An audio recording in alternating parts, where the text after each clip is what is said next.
Hello everyone, आप सभी का स्पेशल रीड में स्वागत है। यह न्यूज़पेपर कटिंग दैनिक भास्कर का है।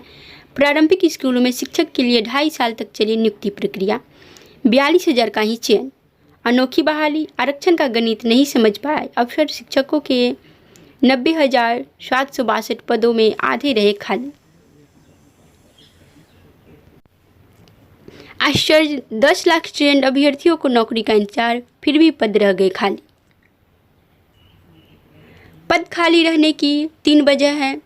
फर्स्ट, आरक्षण कोटिवार अभ्यर्थी न मिलना, विषयवार योग्य अभ्यर्थी कम, महिलाओं का 50% कोटा पर इतने योग्य नहीं।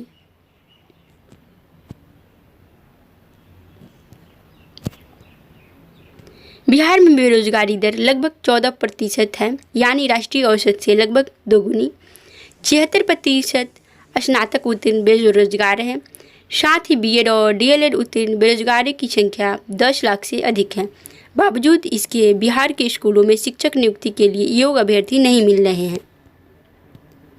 पिछले 2.5 साल से प्रारंभिक स्कूलों के लिए 90,762 शिक्षकों की बहाली प्रक्रिया चली, लेकिन आधे से अधिक सीटें खाली रह गई है। 90,762 पदों के विरुद्ध 42,000 अभ्यर्थियों का ही चयन हो पाया है।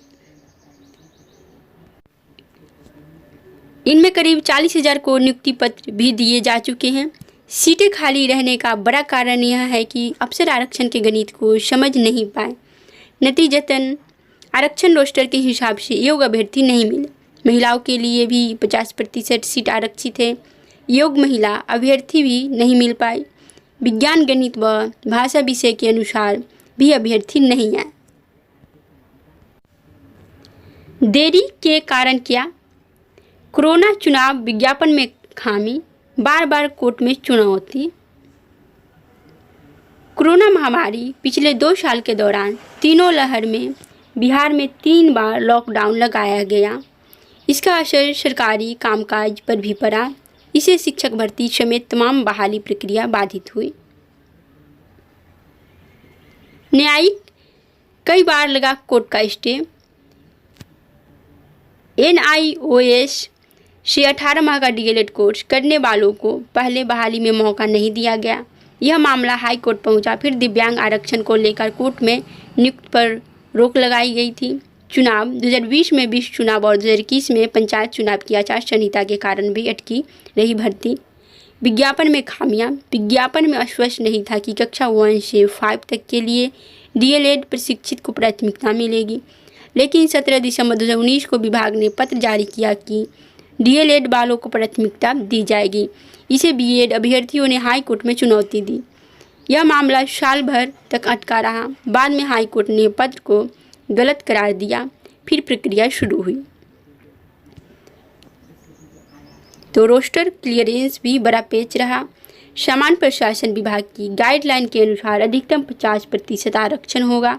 यदि 100 सीट है तो और नंबर 1, 3, 5, 7, 9, 11, 13, 15 आदि अनारक्षित है। इसी प्रकार 2, 4, 6, 8, 10, 12, 14 और 16 आदि सीट आरक्षित वर्ग के लिए है।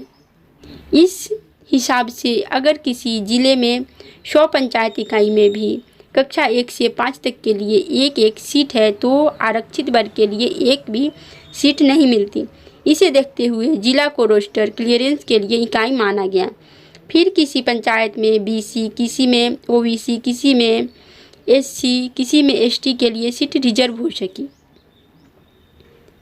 भर्ती का गणित 90,762 प्रारंभिक शिक्षकों की भर्ती के लिए सितंबर 2019 में आवेदन लिए। 63,951 पद कक्षा 1 से 5 तक के लिए और 26,811 पद कक्षा 6 से 8 के लिए। तो क्या करें कि पद खाली रह गया। शिक्षा विभाग के पूर्व संयुक्त निदेशक व यूनिसेफ सलाहकार RS सिंह बोले, जिस विषय में शिक्षक नहीं मिल रहे हैं उनके अभ्यर्थियों के लिए स्पेशल TET हो। साथ ही उन विषयों के अभ्यर्थियों का प्रशिक्षण के लिए भी ज़्यादा दाखिला लिया जाए। रिक्त रही सीटों का आकलन कर अगले चरण में इसे भरने की प्रक्रिया शुरू करेंगे। शिक्षकों के पद रिक्त क्यों रहे? शिक्षा मंत्री बोले, प्रारंभिक स्कूलों के लिए 90,762 शिक्षकों के सभी रिक्त पदों को भरने के लिए सरकार ने ईमानदार प्रयास किया। सरकार ने न्यायालय से भी आग्रह कर बहाली की अनुमति ली। इसके बाद भी पद रिक्त रह गए हैं। सीटें फिर कब तक भरेगी? इस चरण की बहाली प्रक्रिया पूरी होने के बाद फिर रिक्त रह गई सीटों का आकलन कर अगले चरण की बहाली प्रक्रिया शुरू की जाएगी। शिक्षक क्यों नहीं मिल पा रहे हैं? यह बात सही है कि कुछ विषयों में शिक्षक नहीं मिल रहे हैं। इन विषयों में रिक्त रह गए सीटों को अगले चरण में भरा जाएगा। इस प्रक्रिया में खामियां वजह है? नहीं, ऐसा नहीं है। नियुक्ति प्रक्रिया को इस बार दुरुस्त किया गया है। पारदर्शी तरीके से जांच पड़ताल कर ही नियुक्ति पत्र दिया गया, इसलिए कम शिकायतें मिली हैं। परंतु कब किया जाएगा इसके बारे में कोई चर्चा नहीं। अगले चरण में किया जाएगा, परंतु इसका एक डेट नहीं दिया गया है। तो शिक्षक बहाली लेटेस्ट अपडेट के लिए चैनल पे बने रहें और बेल आइकन को प्रेस जरूर कर लें।